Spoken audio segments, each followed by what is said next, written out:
Il y a quelques jours, lors des élections municipales en Afrique du Sud, l'ANC, le parti au pouvoir, a obtenu moins de 50% des voix du jamais vu dans le pays. Une faible performance qui risque de fragiliser Cyril Ramaphosa, président du pays et du parti, comme l'explique cet analyste politique.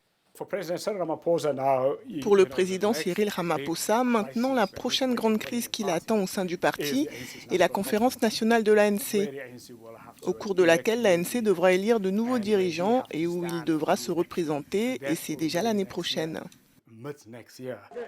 Deux sondages préélectoraux ont indiqué que Cyril Ramaphosa est nettement plus populaire que son parti.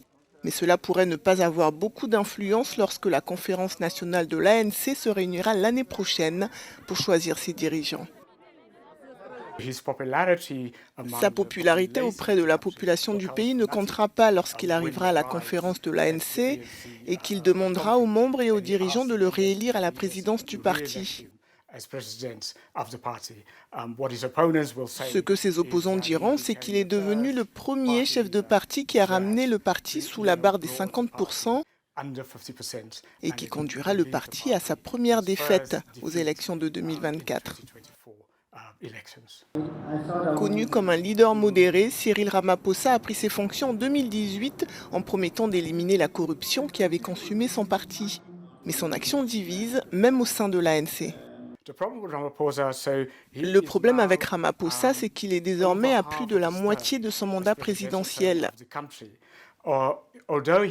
Bien qu'il ait combattu la corruption, de nombreux Sud-Africains pensent qu'il n'en a pas fait assez. Mais son parti pense qu'il en a fait trop. C'est son dilemme. Malgré ce revers politique au municipal, l'ANC refuse de parler de défaite. La présidentielle de 2024 approche et le parti préfère rester optimiste. Car une question cruciale se pose, qui d'autre à l'heure actuelle pourrait remplacer Cyril Ramaphosa ?